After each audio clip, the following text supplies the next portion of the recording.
नमस्कार, सुप्रभात, good morning. मैं हूं आपके साथ अविनाश कर। आप देख रहे हैं IBC 24। इस बुलेटिन में हर उस खबर का अपडेट आप तक पहुंचाएंगे जिस पर दिन भर सबकी नजरें होंगी। शुरुआत करेंगे हेडलाइंस के साथ। पीएम मोदी आज दिल्ली में चुनाव प्रचार की करेंगे शुरुआत। रोहिणी के जापानी पार्क में होगी रैली। 4,500 करोड़ की कई परियोजनाओं की देंगे सौगात। बीजेपी ने की चुनाव अधिकारियों की नियुक्ति। धर्मेंद्र प्रधान को मध्य प्रदेश और विनोद तावड़े को छत्तीसगढ़ की जिम्मेदारी। शिवराज सिंह चौहान बने कर्नाटक बीजेपी के चुनाव अधिकारी। छत्तीसगढ़ में मंत्रिमंडल विस्तार की अटकलें तेज। रायपुर में राज्यपाल रमेन डेका से मिले CM साय। राजभवन में कैबिनेट विस्तार पर चर्चा होने की खबर। पूर्व सांसद रणविजय सिंह जुदेव ने छत्तीसगढ़ छोड़कर दिल्ली बीजेपी के लिए सदस्यता। विधानसभा लोकसभा में टिकट नहीं मिलने पर जाहिर किया दुख। कहा अब तलाशेंगे नया भविष्य।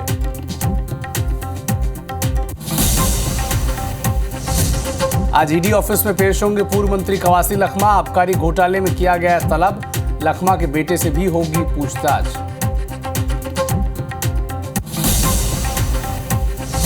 जहरीला कचरा जलाने के विरोध में आज पीथमपुर बंद। कई सामाजिक संगठनों और राजनीतिक दलों ने किया बंद का ऐलान। कल भोपाल से पीथमपुर पहुंचा था यूनियन कार्बाइड का कचरा। ग्वालियर में कबड्डी के दौरान जमकर बवाल। एक पॉइंट को लेकर खिलाड़ियों के बीच हुई मारपीट। कुर्सियां फेंकी। भीड़ ने इंदौर के खिलाड़ियों को पीट भी दिया। रेफरी को थप्पड़ मारने का आरोप।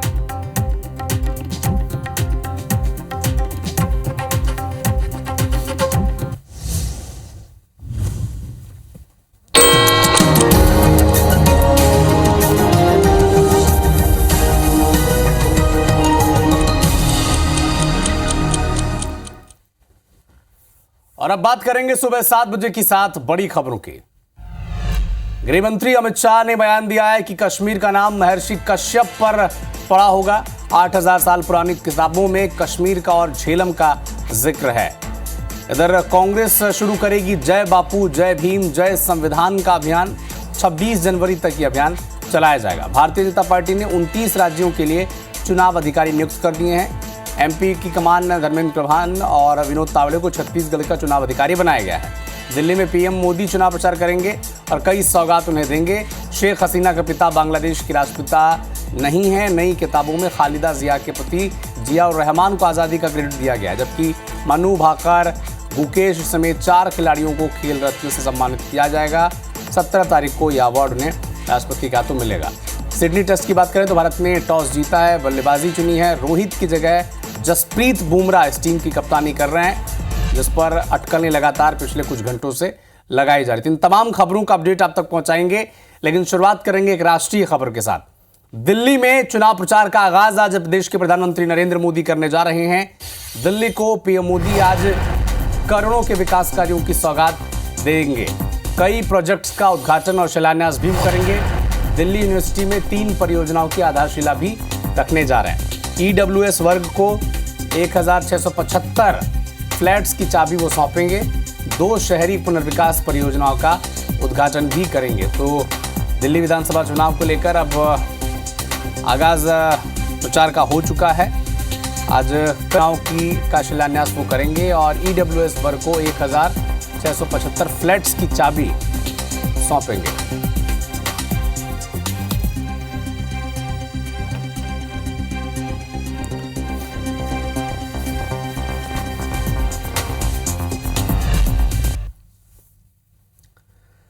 भाजपा संगठन पर्व 2024-25 के तहत सभी राज्यों में बीजेपी और प्रदेश अध्यक्ष और राष्ट्रीय परिषद सदस्य चुनाव के लिए चुनाव अधिकारी घोषित कर चुकी है।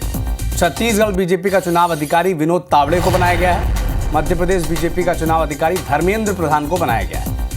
केंद्रीय मंत्री शिवराज सिंह चौहान को कर्नाटक बीजेपी का चुनाव अधिकारी बनाया गया है, जबकि केंद्रीय मंत्री पीयूष गोयल को उत्तर प्रदेश, केंद्रीय मंत्री मनोहर लाल खट्टर को बिहार, केंद्रीय मंत्री भूपेंद्र यादव को गुजरात और पूर्व CM विजय रूपाणी को राजस्थान का बीजेपी चुनाव अधिकारी बनाया गया है। तो चूंकि संगठन पर्व चल रहा है, भारतीय जनता पार्टी पूरे देश में संगठन स्तर पर नई नियुक्तियां कर रही है और नए लोगों को पदस्थापना दे रही है, और इसी कड़ी में चुनाव अधिकारियों की नियुक्ति अब बीजेपी संगठन ने कर दी है। दो महत्वपूर्ण नाम मध्य प्रदेश और छत्तीसगढ़ के अगर लिहाज से बात की जाए तो धर्मेंद्र प्रधान को मध्य प्रदेश की जिम्मेदारी दी गई है और विनोद तावड़े को छत्तीसगढ़ का चुनाव अधिकारी बनाया गया है।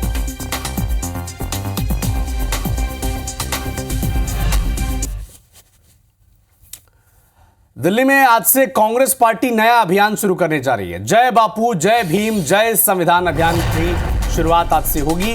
महात्मा गांधी की विरासत को बचाने के लिए कांग्रेस पार्टी आज रैली निकालने जा रही है। संविधान की रक्षा के लिए भी रैली निकाली जा रही है। 26 जनवरी को महू में इस अभियान का समापन होगा। बाबा साहब की जन्मस्थली है मध्य प्रदेश का जो महू है। आपको याद होगा भारत जोड़ो यात्रा के दौरान भी राहुल गांधी यहां पर आए थे। और एक बार फिर से एक नया अभियान कांग्रेस पार्टी और इसी के जरिए जनता से जुड़ने की, लोगों से कनेक्ट करने की कोशिश कांग्रेस पार्टी करेगी और इस अभियान की शुरुआत आज से होने जा रही है। इसका समापन मध्य प्रदेश के महू में होगा, जो अंबेडकर की विरासत को संभालने वाली स्थली के तौर पर इसे आज की जनता याद करती है।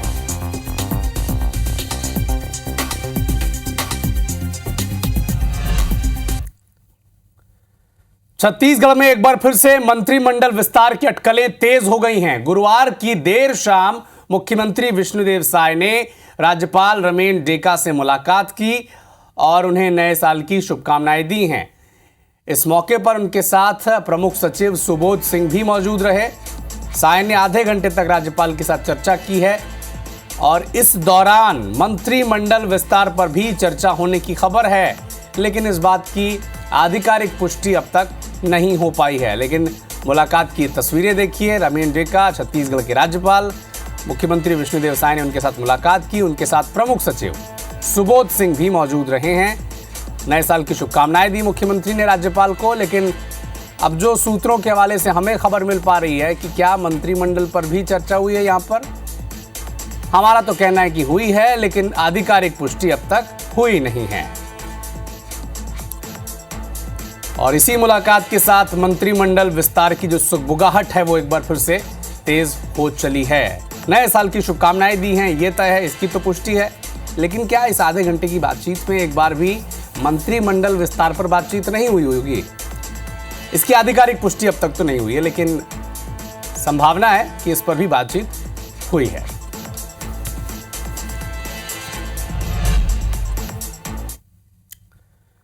सीएम ने इंदौर और नर्मदापुरम संभाग की समीक्षा बैठक की। सीएम डॉक्टर मोहन यादव ने समीक्षा बैठक में कई महत्वपूर्ण निर्देश दिए हैं। अब क्या कहा है? नेता अफसर गांव में रात बिताकर जनता की समस्याएं सुनेंगे।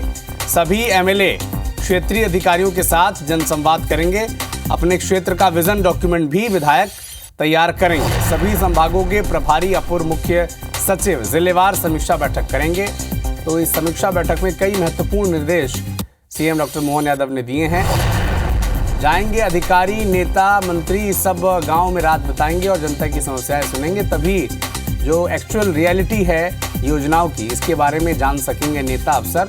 ये निर्देश अब सीएम डॉक्टर मोहन यादव ने समीक्षा बैठक में दी है।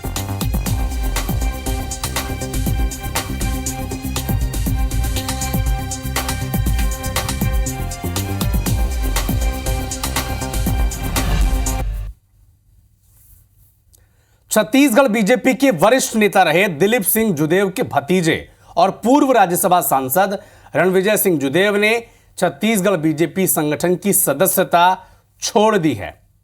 उन्होंने दिल्ली बीजेपी संगठन की सदस्यता ली है। विधानसभा और लोकसभा चुनाव में टिकट नहीं मिलने पर दुख जाहिर किया और उन्होंने कहा है कि अब वो दिल्ली बीजेपी में अपना नया भविष्य तलाशेंगे। तो राज्यसभा सांसद रहे छत्तीसगढ़ से रणविजय सिंह जुदेव,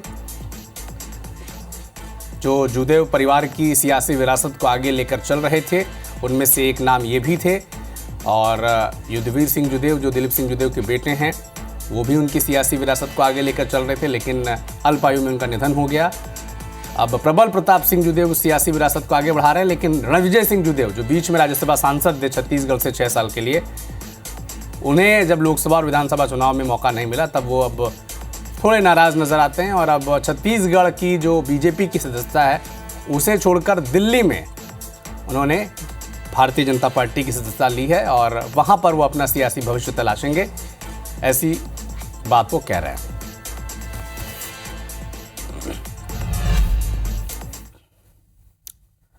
अब आज पीथमपुर बंद का आह्वान किया जा रहा है। क्यों? ऐसा जहरीला कचरा जलाने के विरोध में कई सामाजिक संगठन हैं, राजनीतिक दल हैं जिन्होंने पीथमपुर बंद का आह्वान किया है, क्योंकि भोपाल का जो यूनियन कार्बाइड का कचरा था जिसका निष्पादन के लिए 337 मीट्रिक टन कचरा ग्रीन कॉरिडोर बनाकर भोपाल से पीथमपुर लाया गया था, जिसमें से पहले केवल 37 मीट्रिक टन कचरे का सैंपल जलाकर होना था और उसी के बाद ये तय होना था, आकलन भी होना था कि क्या पर्यावरण पर इसका दुष्प्रभाव पड़ रहा है और अगर नहीं पड़ रहा होता तो आगे कचरा जलाया जाता। लेकिन कई जो भ्रांतियां हैं, कई जो आशंकाएं हैं, इसी से डरे हुए लोग हैं, सामाजिक संगठन और पॉलिटिकल दल, ये अब पीथमपुर बंद का आह्वान आज कर रहे हैं। कह रहे हैं कि पर्यावरण पर, पीथमपुर के लोगों पर इसका विपरीत असर पड़ेगा और सरकार को इस दिशा में विचार करना चाहिए। इस मांग को लेकर पीथमपुर बंद का आह्वान आज उन्होंने किया है। कुछ प्रतिक्रियाएं भी आ रही है, सुने आप।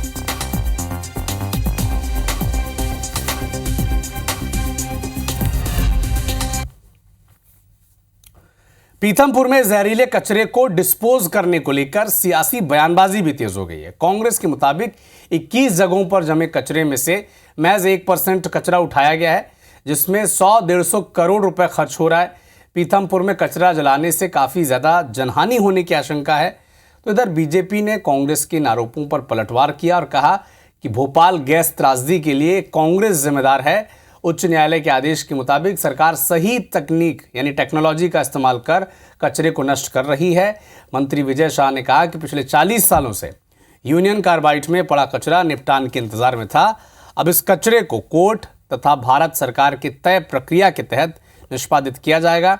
सीएम डॉक्टर मोहन यादव ने प्रेस कॉन्फ्रेंस में यूनियन कार्बाइड की कचरा निष्पादन की जानकारी दी है। कहा है कि जहरीले कचरे के निष्पादन को लेकर आगे बढ़ने का फैसला लिया गया है और कोर्ट और विभाग की रिपोर्ट पर भोपाल से 250 किलोमीटर दूर पीथमपुर में इस कचरे को जलाया जाना है। उससे पहले भी कई ड्राई रन हो चुके हैं। ड्राई रन मतलब ट्रायल जो होता है, प्रैक्टिस जिसकी होती है। इस कचरे के जलने से पर्यावरण पर कोई प्रभाव नहीं पड़ेगा। प्रेस कॉन्फ्रेंस के बाद पूर्व मंत्री पीसी शर्मा कह रहे हैं कि 1984 में गैस त्रासदी का दंश भोपाल झेल चुका है। बेहतर होता कि अगर इस जहरीले कचरे को कहीं बाहर समुद्र में ले जाकर डाल दिया होता। अब लिखिए, पीसी शर्मा को याद होगा कि ये प्रोजेक्ट कई सालों से चल रहा है। गुजरात के अमलेश्वर में इस प्रोजेक्ट को निष्पादित करने के लिए विचार किया जा रहा था। लगभग सब कुछ तय हो गया था, लेकिन गुजरात के लोगों ने विरोध किया और उसके बाद ये प्रोजेक्ट हट गया वहाँ से। फिर इसे नागपुर ले आया गया शिफ्ट करने के लिए, डीआरडीओ की जो फैक्ट्री है वहाँ पर। फिर वहाँ पर विरोध हुआ नागपुर के लोगों के द्वारा कि यहाँ पर कचरे का निष्पादन नहीं होगा। अगर आप ही के प्रदेश में निष्पादित करने में इतना विरोध हो रहा है तो आप कैसे सोचते हैं कि किसी दूसरे स्टेट में इसका निष्पादन हो सकता है? तो ये बड़ा गंभीर विषय है और इसी गंभीरता से सभी राजनेताओं को दलगत राजनीति से ऊपर उठकर सोचना चाहिए कि भोपाल से कचरा उठा के डाव स्टील के कंटेनरों में भर के अपने देश ले जाए। इसमें भी कोई भ्रष्टाचार की बू आ रही है। 100-150 करोड़ रुपए में 1% कचरा आप ले गए हैं खत्म करने के लिए, डिस्ट्रॉय करने के लिए, सिर्फ 1%। अभी 99% कचरा वहीं का वहीं मौजूद है, 21 स्थानों पर वो रखा हुआ है। भोपाल में गैस त्रासदी के लिए जिम्मेदार कांग्रेस की सरकार। उच्च न्यायालय के निर्णय के आधार पर सरकार द्वारा इस कचरे का निष्पादन किया जा रहा है, सही तकनीक का उपयोग किया जा रहा है ताकि भोपाल की जनता को भी इस कचरे से राहत मिल सके और साथ ही अन्य जगहों पर भी उच्च तकनीक का उपयोग करके निष्पादन किया जा रहा है। भोपाल से लगभग 358 टन यूनियन कार्बाइड का कचरा, जिसमें 60% से ज़्यादा स्थानीय मिट्टी है, लगभग 40% सेवन नेफ्थॉल और अन्य प्रकार के केमिकल से जुड़े अपशिष्ट है। भोपाल से ये कचरे को योग्य जगह पहुंचाया भी है। हर जनप्रतिनिधि को विश्वास में लेके चलना चाह रहे हैं। गैस पीड़ितों के जो मामले चल रहे हैं मुआवजे के, वो तो सरकार उसको कोर्ट में वो कर नहीं पा रही, दिला नहीं पा रही। इसका निष्पादन कहीं बाहर हो रहा था, मैंने कहा ना, दूर।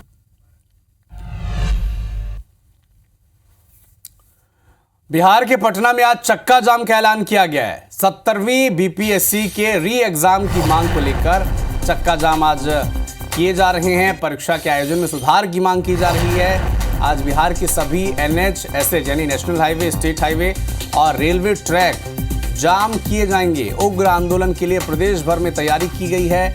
पेपर लीक के आरोप लगे हैं और इसी के खिलाफ प्रदर्शन किया जा रहा है। जन सुराज पार्टी के प्रशांत किशोर, जिन्हें पहले आप पॉलिटिकल एनालिस्ट के तौर पर जानते थे, ये धरने पर बैठ गए हैं। पटना के गांधी मैदान में धरने पर ये बैठे हुए हैं। प्रशांत किशोर के साथ सैकड़ों लोग धरना दे रहे हैं। जिस तरह से पिछले दिनों प्रदर्शन कर रहे युवकों के साथ लाठीचार्ज किया गया था, उनसे मारपीट की गई थी पुलिसकर्मियों के द्वारा, वो वीडियो जब सोशल मीडिया पर वायरल हुआ तो सभी की जो सहानुभूति थी वो इन बीपीएससी के अभ्यर्थियों के साथ बनी थी।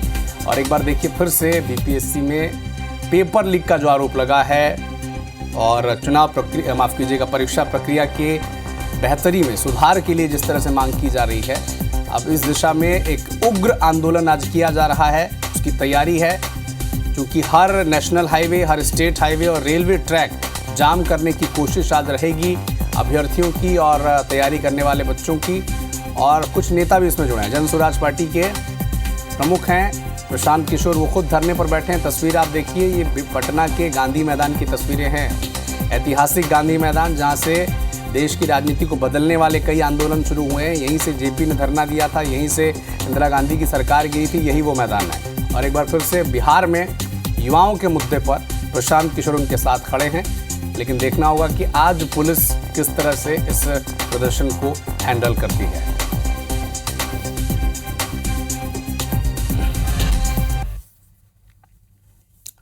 मध्य प्रदेश के ग्वालियर से एक बड़ा अपडेट आप तक पहुंचा दें। खेल ग्राउंड जंग का मैदान बन गया। कबड्डी मैच में मारपीट हो गई, कुर्सियां फेंक दी गई एक दूसरे पर। इंदौर ग्वालियर के बीच कबड्डी के मैच में जमकर बवाल मचा है।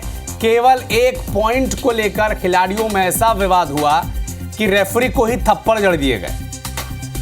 दर्शकों की भीड़ ने इंदौर के खिलाड़ियों की पिटाई कर दी ग्वालियर में। खेल अधिकारियों ने मामला शांत कराया। विवाद के बाद मैच स्थगित कर दिया गया। पुलिस मौके पर पहुंची और हालात ऐसे बन गए कि खिलाड़ी जो है वो एक दूसरे पर मारपीट करने लगे, कुर्सियां फेंकने लगे हैं। एक पॉइंट को लेकर विवाद हुआ और रेफरी को भी थप्पड़ों से पिटाई कर दी गई, उसकी जमकर थप्पड़ों से मारे गए हैं।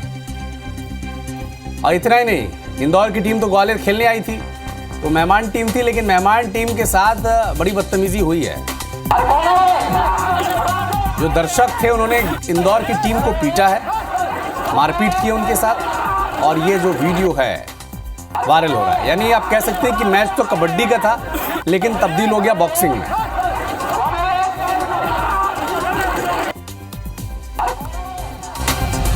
रायपुर से एक बड़ा अपडेट आप तक पहुंचा दें। आज ईडी ऑफिस में पूर्व मंत्री कवासी लखमा पेश होने जा रहे हैं। आबकारी घोटाले मामले में पूर्व मंत्री कवासी लखमा को ईडी ने तलब किया है। पूर्व मंत्री कवासी लखमा के बेटे हरीश लखमा, वो भी ईडी ऑफिस में पेश होंगे। और 28 दिसंबर को ईडी की जो टीम थी, उन्होंने कवासी लखमा के अलग अलग ठिकानों पर दबिश दी थी। कवासी लखमा और उनके सहयोगियों के ठिकानों पर छापेमारी की गई थी। रायपुर और सुकमा स्थित उनके घर और दफ्तर में दबिश दी गई थी। और आज कवासी लखमा और उनके बेटे ईडी के दफ्तर में ईडी के सामने पेश होने जा रहे हैं।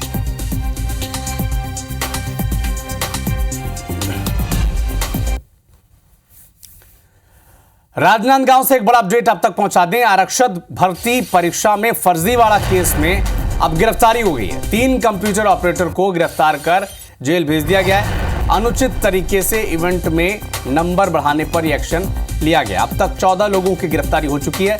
आरक्षक भर्ती फर्जीवाड़े मामले में 3 कंप्यूटर ऑपरेटर गिरफ्तार कर जेल भेज दिए गए हैं।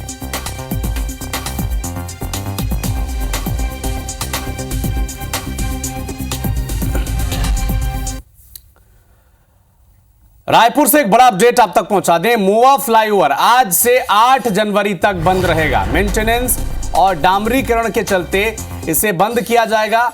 आवागमन में जरूर परेशानी रायपुर वासियों को होगी। रूट डाइवर्ट किया जाएगा। तो मोवा फ्लाईओवर आज बंद रहेगा। आज से 8 जनवरी तक ये बंद रहेगा। मेंटेनेंस और डामरीकरण के चलते ये फैसला लिया गया है। आवागमन में परेशानी होगी, क्योंकि पिछले दिनों ये सूचना आई थी कि जो ओवरब्रिज है उसका वेट, उसका जो वजन जो तय होता है उससे वो ज़्यादा है, इसीलिए उसको अब ठीक किया जाएगा। फिर से डामरीकरण वहाँ पर किया जाएगा और उसे सुधारा जाएगा। तो 8 जनवरी तक, आज से लेकर 8 जनवरी तक ये बंद रहेगा। रूट डाइवर्ट रहेगा। हालांकि थोड़ी सी परेशानियां रायपुर वासियों को होगी, लेकिन वो मैनेज करेंगे।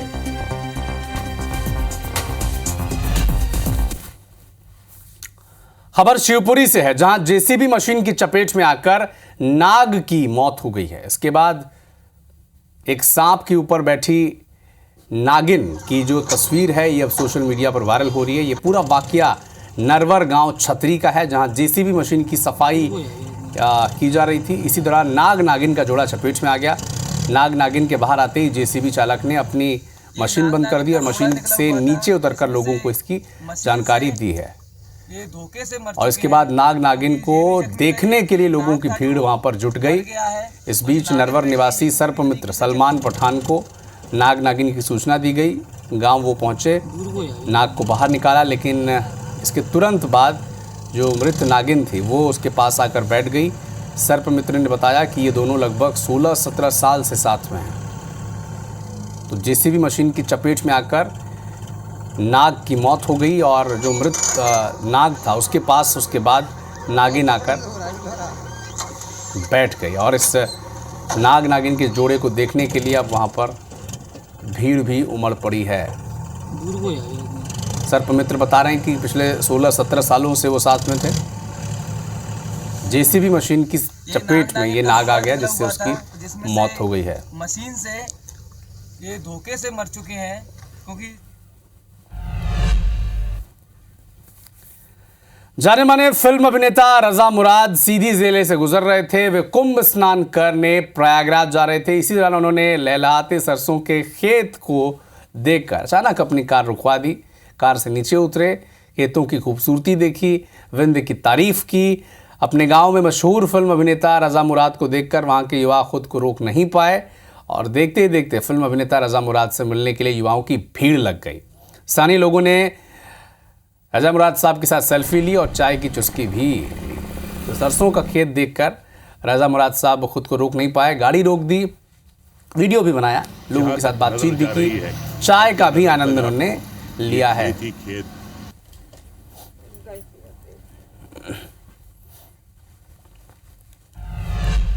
इस बुलेटिन में इतना ही, लेकिन देश और दुनिया के साथ एमपी और छत्तीसगढ़ की हर अपडेट के लिए आप जुड़े रहिए हमारे साथ। आगे देखिए छत्तीसगढ़ी भाषा का खास बुलेटिन हमर बानी हमर गोठ श्रवण तंबोली के साथ। मुझे दीजिए अनुमति। नमस्कार।